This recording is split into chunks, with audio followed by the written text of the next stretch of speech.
In today's episode, we're talking about something that has been asked quite a few times, actually. There's been a lot of people saying, I want to take a break. I want to take a sabbatical. I want to go traveling, but I don't know how all these things are going to impact my finances.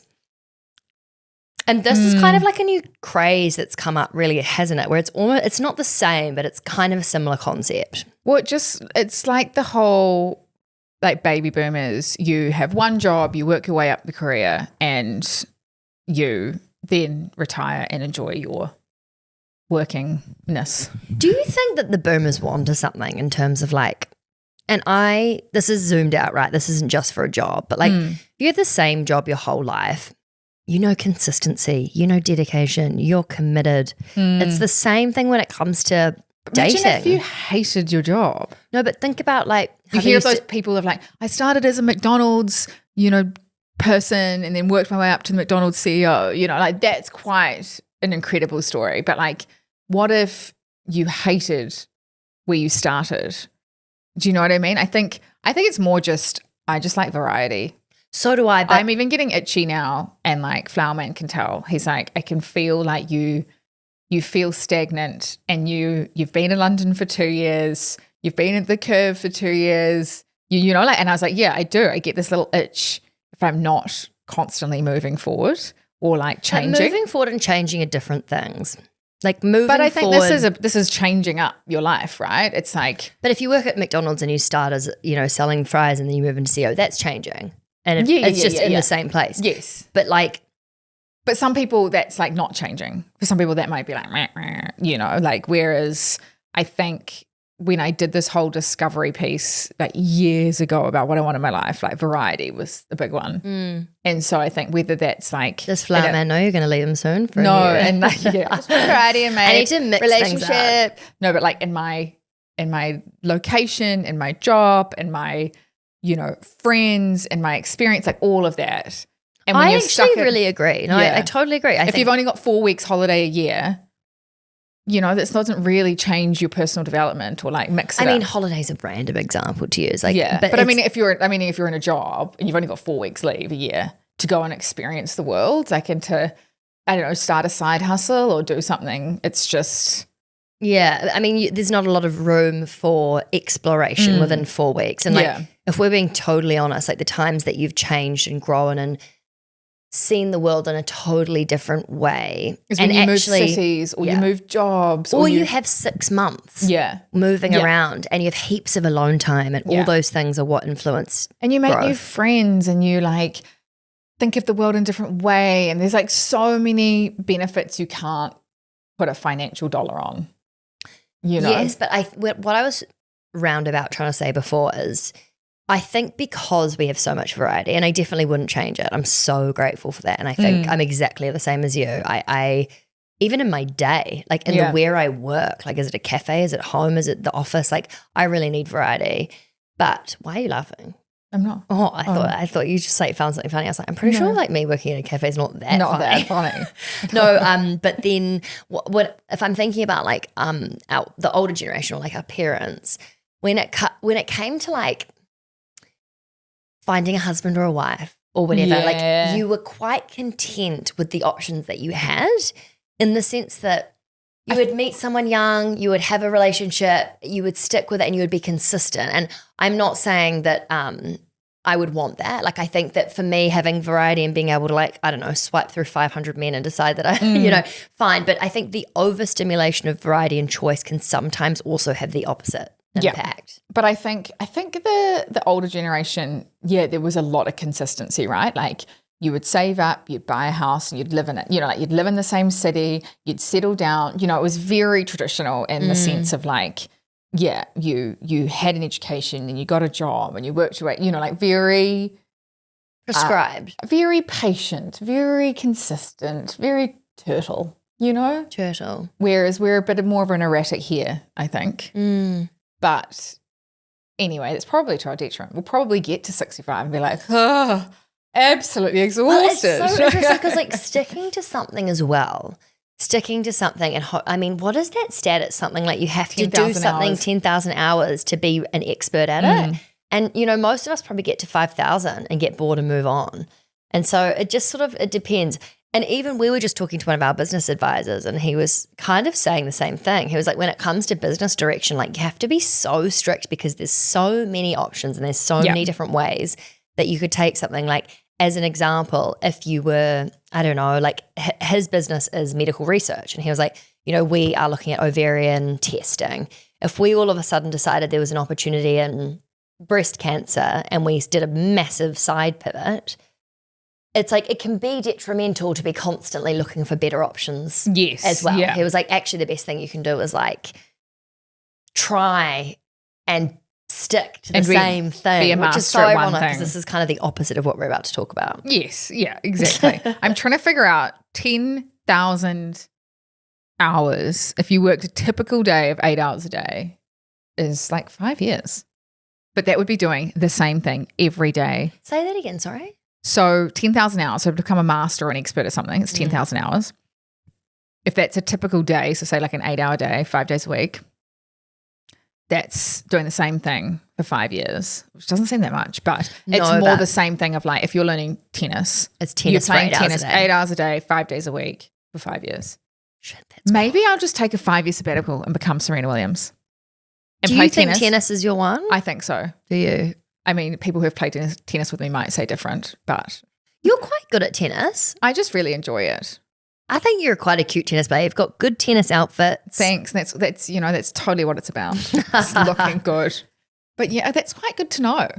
What's 5 years? I reckon you've left your tennis career slightly late, in all honesty. I know. Like You'll get a bad back. I used to look at like Djokovic, Serena, and like I always thought they were old. Like they just look old. Like, do you think? And then I saw their ages, and I'm like, well, some of them are younger than me. But you know, they just look at like old men. Well, they're doing their 10,000 hours early, so that's probably what's aging and them. all these young people coming through, they're in their I reckon early tennis 20s. players are all just generally really hot. Yeah. Like all so good looking. Yeah.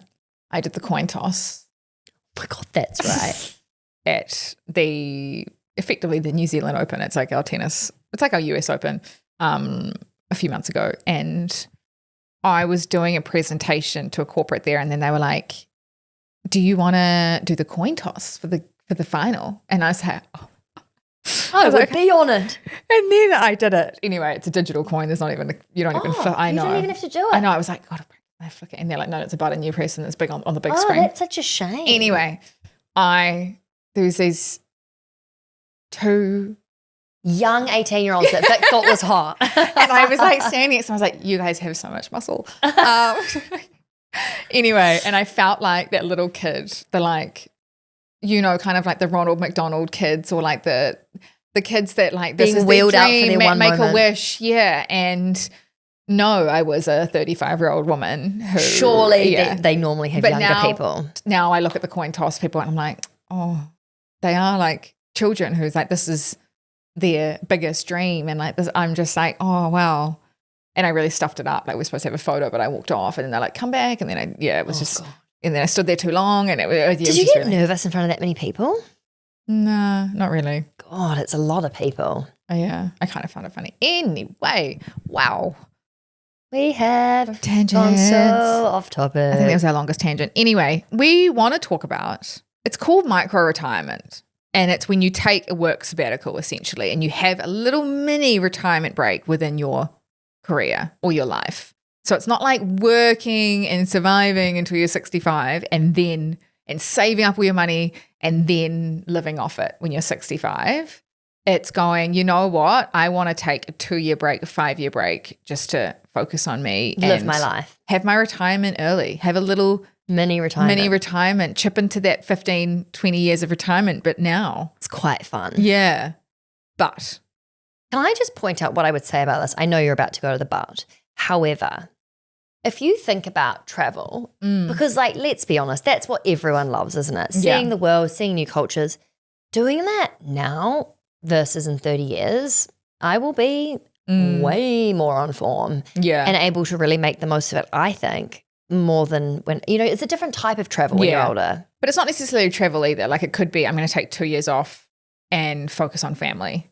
Or we're know, like it's kind of, I don't want to be earning, I want to be focusing on my family because these 2 years are important. Or like even a sick relative or someone, you know, like just, or young kids, anything. But, or maybe you just want to maybe you want to go and learn tennis for 2 years and you just want to learn and do your hobbies. Yeah, I see so many memes and it's like, I forgot I had free will. And it's like people making pasta with like blue dye and making it look all disgusting. And then, you know, just the idea of like going rogue, doing something that is like really not normal. Like you're not going to go and make spaghetti bolognese and have blue pasta and then red toppings just because you decided you want to make dinner look like a clown. Do you know what I mean? But why actually not? You could. Yeah. You could take 2 years off and go and play tennis. Yeah. If you wanted to. It's more the judgment, right? It's like, oh, okay. Oh, yeah. No, I just don't even think people think about it. No, but I mean, it's just like, yeah, I think people don't think about it because it's not the norm, but it's becoming the norm. And that's what this is about. And I think why it's getting so much hype right now is like, it's a number of reasons. Like the biggest one is burnout. And I think that has been instilled from our previous generations of like the hustle, just working to the nth degree. If you work harder, you'll make more money, like all of that mentality, and also wanting to live up to expectations as well has meant we can do it all. We just can't do it all at the same time. And I think you're so right, Vic. I do think there's a real epidemic on burnout, and it's like it's almost normal to be burnt out now. Yeah, you know, 5 years ago or maybe longer than that, it was sort of this big question mark, like what even is burnout?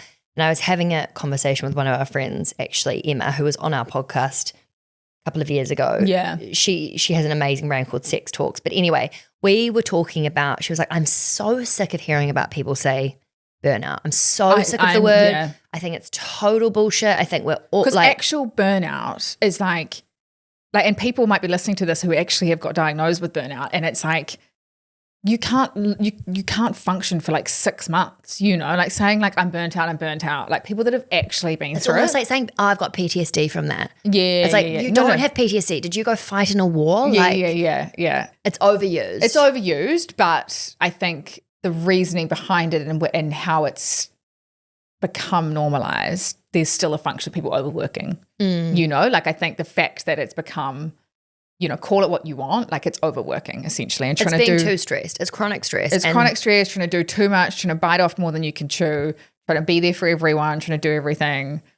Yeah. I heard this the other day. I was listening, ironically, to an episode on burnout. Yeah. One of the things that I thought was just like a quick tip, which I'm just going to add in here, is like actually scheduling in relaxing time. Yeah. And like protecting that in the same way you would protect your meeting time or your workload or things that's in your calendar that you wouldn't move because it's work. Yeah. Guarding that with the same respect. And, you know, it might just be 2 hours on a Wednesday from 7 till 9. You're always just like, you have a dinner by yourself and you read a book. Or like, and I know that that's really privileged. There's a lot of people that aren't able to do that. But I love the concept of carve out time for yourself and like book it in your calendar. Yeah. Just as nothing time.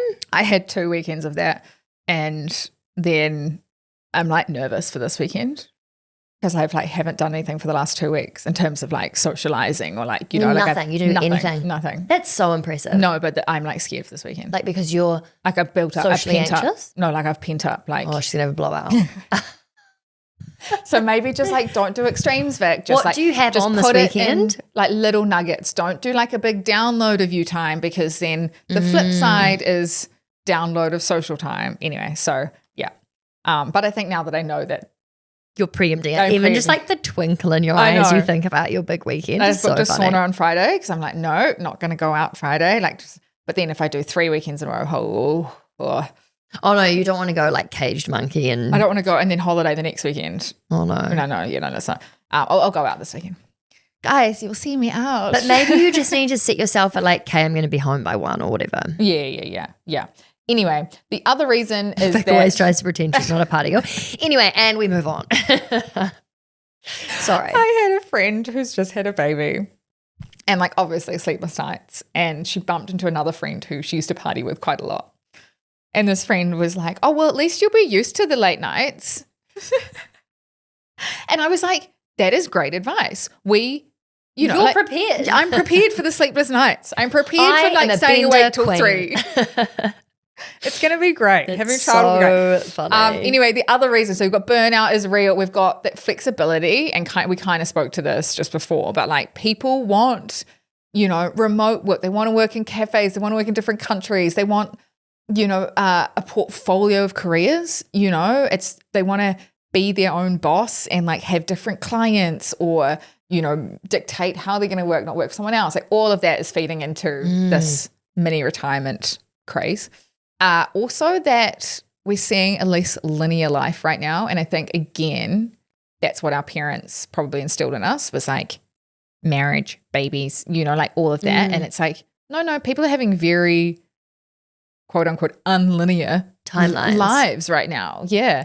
Focusing on business rather than family, you know, like it is very mixed in terms of it's not as traditional as it was. Yeah. Is kind of, I guess, what I'm saying. Yeah. I feel like I like that it's starting to be more.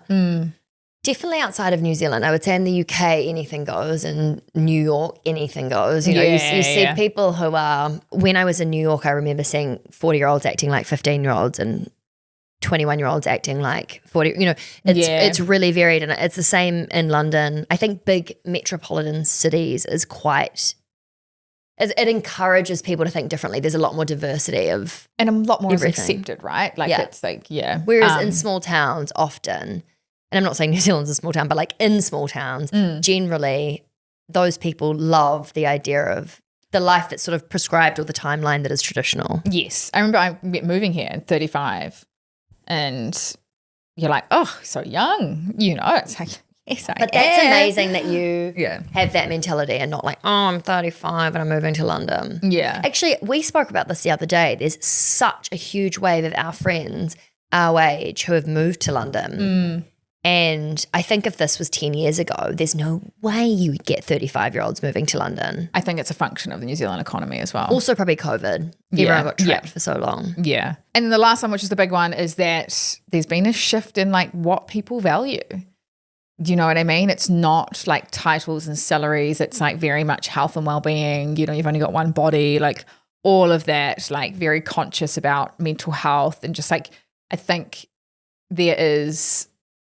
just like living intentionally, having that freedom, all of that has meant taking a work sabbatical or having little micro retirement. But there is a financial implication to all this. Weird. I didn't think we'd be going there. And if you are going to do it or you're thinking about doing it, you want to do it, like you need to have a plan. Just like with anything in life, it costs money to take a break, right? You know, it costs money to live in this world. And if you want to take time off from earning an income, you're still going to have expenses that you need to figure out how to pay for that stuff. I cannot imagine what it would feel like to be living my life and not worry. Earning. No. I can't imagine the anxiety of spending with, you know, knowing full well that 2 years, 3 years, 5 years, there's no money coming in. Even people that freaks say me out so much. Even people that say they're traveling for 2 years. I met someone when I was in Turkey who was like, oh yeah, I've been traveling for 2 years. And I was like, sorry, how are you affording life? Yeah. But I also think a plan. But also when you're traveling or if you're doing, I think traveling's different because you can travel quite cheap if you want to. You don't need to be in an Airbnb. However, if you were staying in your city, paying your mortgage or your rent, and you had all of the same expenses, like, oh, yeah, it's like little things having a plan of like, yes, if you do have a house and you are going to go traveling for 2 years, making sure you've rented out, that there's people to cover it, that it covers the expenses, that if they move out, you've got an emergency fund to cover the mortgage, you know, like all of that stuff, like you have to think about. Yeah. But let's look at an example because I think you might be surprised at like which one is better, taking a micro retirement break or actually just working until you retire.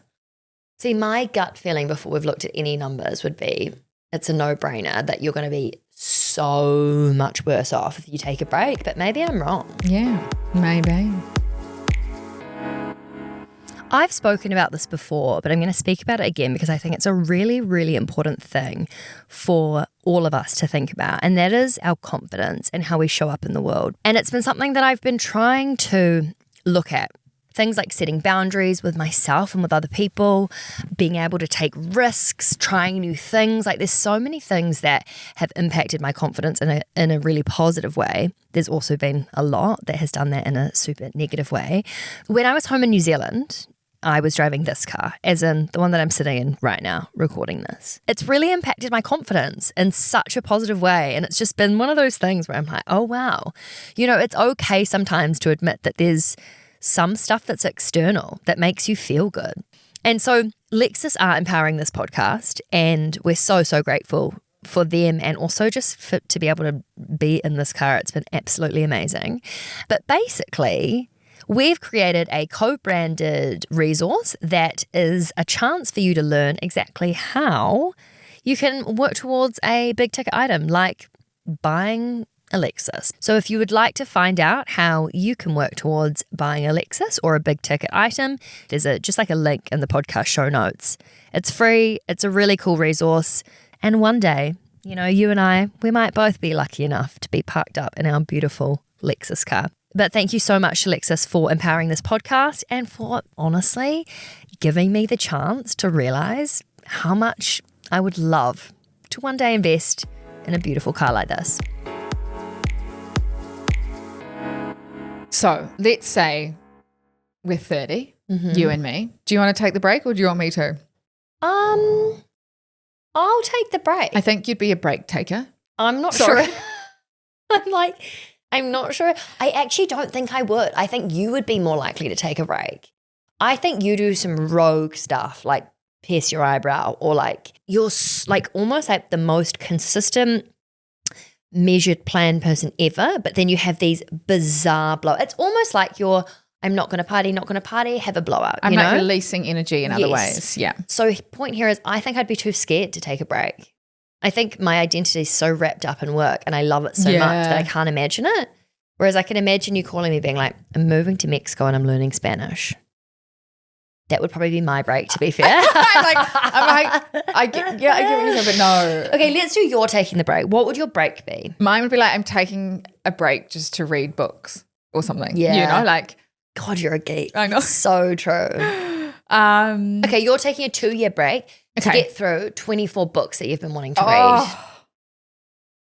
Yeah, it would be amazing. Oh my gosh. You'd come back so much smarter and calm and knowledgeable. I mean, good luck affording that. Let's just rejig these numbers to make it yes, okay. So you're working straight through and I'm taking a sabbatical at 35 years old. Okay. So we're both starting at 30 just for ease of sake. We're just so we're shaving both 30, a few years off our lives. And you're planning in 5 years to be doing this. Is that to be the doing point? this. I'm gonna take a reading break. I'm gonna take a reading break of a year. Okay. Yeah. Yeah, okay, cool. So would you be reading 9 to 5? Like how would you make sure that you were actually not just like, reading a book, you're like, take 5 of them on holiday, never open one of them. I know, yeah. You would have to be quite structured, I totally, think. like I've got a week per book. Yeah. I'd probably get quite a bit of neck. I'd get like a thing.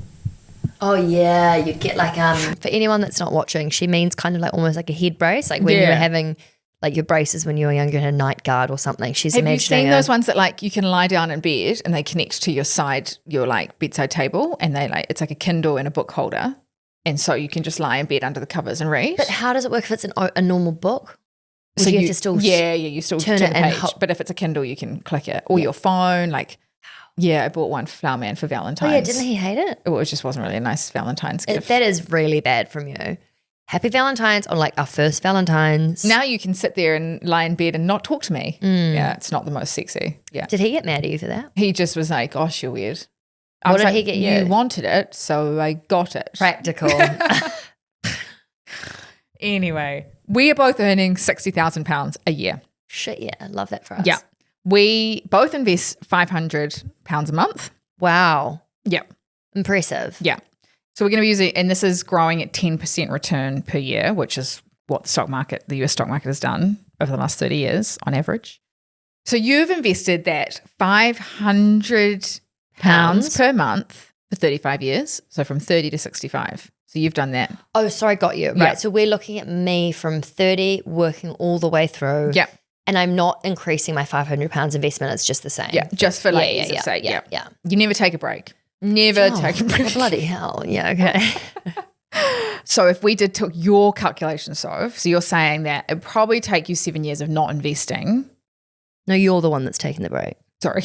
7 years of not investing and putting that money aside so I can spend it for my holiday. Yeah. Quote unquote holiday. Plus not investing for the time that I'm on the break. So yeah, because basically if you have to get to, let's say, instead of that $500 a month going into investments, it's going into a pot of savings for when I take my break. Yeah, got you.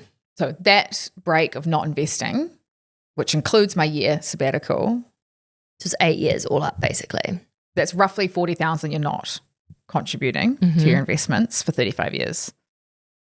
As in, that's compounded over 35 years. That missed opportunity, is compounded. Yeah. That money's not in there compounding for 35 years. 1.4 million. I know.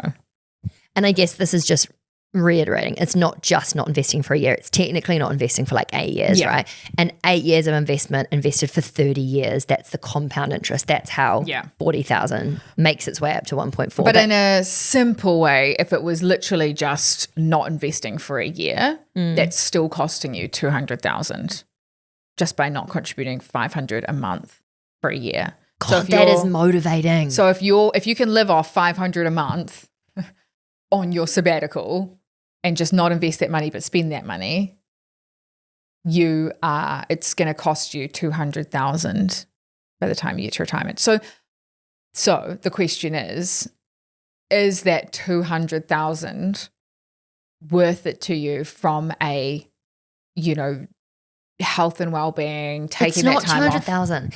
I reckon we have to be like, it's the cost. That's the opportunity cost. Yeah, but it's technically over $1 million. It's only $1.5 million. Yeah. Like, I think we have to be realistic. Like, in today's world, it's hard enough for someone to find money to invest. It's hard enough to do that. Yeah. To be able to forfeit your money to invest, you also have to save towards affording an entire year of not having a salary. So, like, it's pretty unrealistic, I would say, for someone to be able to save £500, which is 1,000 New Zealand, and then put aside £500, 1,000 New Zealand for saving. Like, you are absolutely effing yourself over. So I guess the kind of takeaway from this is like it's not just, and it's with anything, right? It's if you're taking time out to look after family and you're not earning an income, it's like whatever the reason is. Yes, we talk about traveling or reading books, but like it's not just the £6,000 that you're not contributing to your investments. It's that compounded over however many more years you have until you retire. And that's 35 years is a long time for you, for that money to compound and therefore for it to negatively impact you. So it's like just being aware. It's like when we used to talk about, saying, okay, I'll just go to this dinner at this restaurant. It's not just £100 for dinner. It's £1,000 for dinner, because if you'd taken that 100 and invested it would be way more. So it's just thinking of the opportunity cost of what you're doing. And like, let's not use numbers for this because I feel like it might be confusing. But if you take a break early in your career, say at 25 versus 60 or 50, is the idea that the dollar amount, like the later you do it, the less, because when you start, the whole point of investing young is that like the compound interest you get on say £6,000 is enormous in 35 years, right? Yeah. So the dollar amount when you're later in life, if you take 6,000 and you don't invest for a year, that amount is not going to be, you're not going to be making, as in like, do you know what I mean? Like if you're 25 and you invest 6,000, by the time you're 65, that compound interest on 6,000 is huge. There's so many factors, right? Because it's like, what is your income? It's probably a lot less when you're younger. You probably have less investments to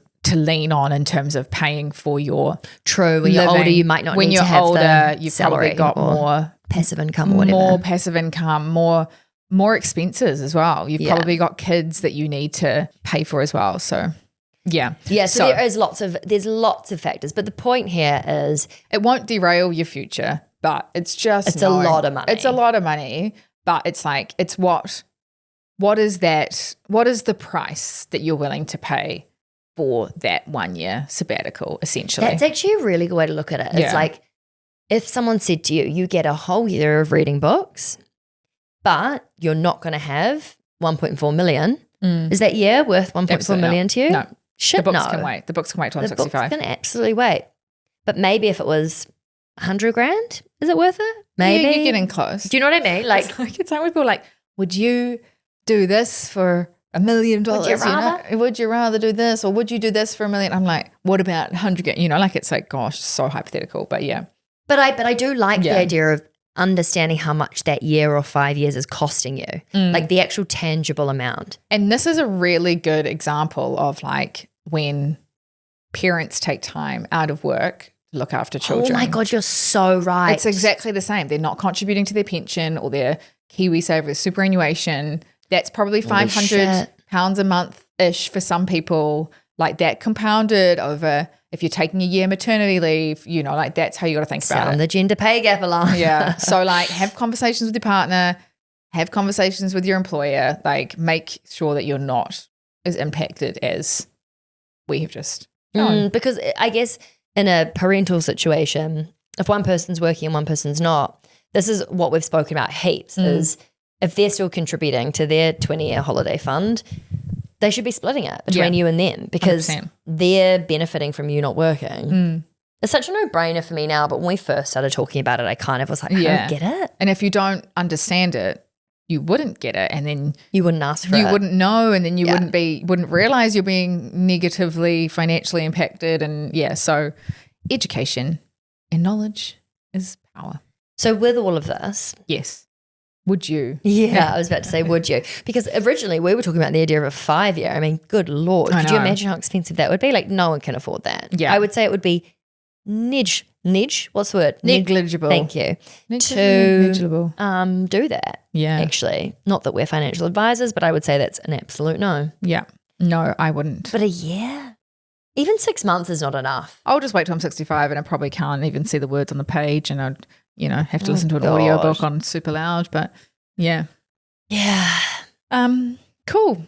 Depressing. 4 weeks of annual leave. Yeah. That's why.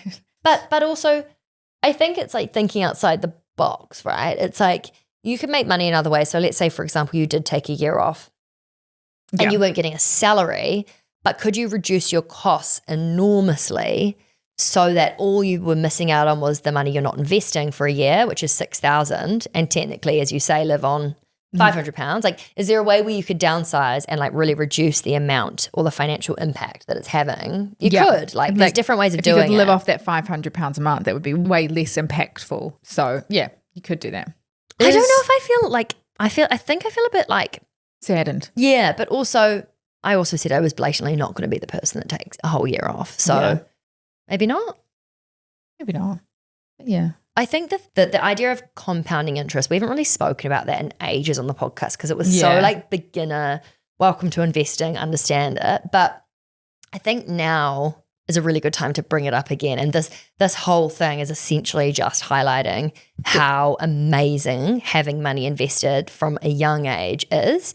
And like young inverted commas, like I don't mean 5. I mean obviously amazing if it's you just could. Like but the earlier you can, the better. Even if it's, don't wait a year and then start investing, or don't wait, be like, I'm going to start when I'm 30 or start when I'm 40. Like, start. But also don't stop. Yeah. Because the stopping is what I think really mucks people up. Get on the investing gravy train. Because I've been putting heaps of money into not heaps, lol. I've been putting money into my emergency fund the last few months and I'm like, stop it. Yeah. You've got enough. You're fine. Like, don't get greedy with needing, like, put your money in the stock market. Sophie. Yeah. you know, like, how many root canals are you going to have to pay for? Not enough to need 8,000 New Zealand dollars. Because then you'll flip the other way and be like, I've got so much money in there. It's not really an emergency, but I can spend it. Yeah, true. Yeah. I have noticed myself doing that lately. Speaking of money, I really need a coffee. Yeah, cool. Okay. Wrap it up. Bye. Bye, everyone. If you have any questions on this episode or comments, please comment where you're listening. And also, we would love a review. Yes. If you've enjoyed this episode, comment or rate the show. It really, really helps. Thank you. Bye. Thank you so much for listening to Raising the Curve. These conversations are designed to teach you everything you need to know to be better with your money, from saving to investing to talking with your friends about your salaries, all of that stuff. And if you like what you heard, we would love if you could please hit subscribe wherever you're listening and leave a comment. Let us know what you thought about the episode. And it only takes 1 second and it would really make our week, our month, our year. Yeah. So please do it. Okay. Love you. Bye. Okay, quickly. The Curve was created to empower and educate you about investing, but we are not financial advisors. Our platform exists for educational purposes only, and it doesn't provide personalized investing advice for your individual needs and should not be relied upon to make an investment or financial decision. And always remember to do your own research before making any investment or financial decision. We're here for any knowledge and support you need, but the final call is always yours. And thanks for being here. You got this. Yeah, we know you got this.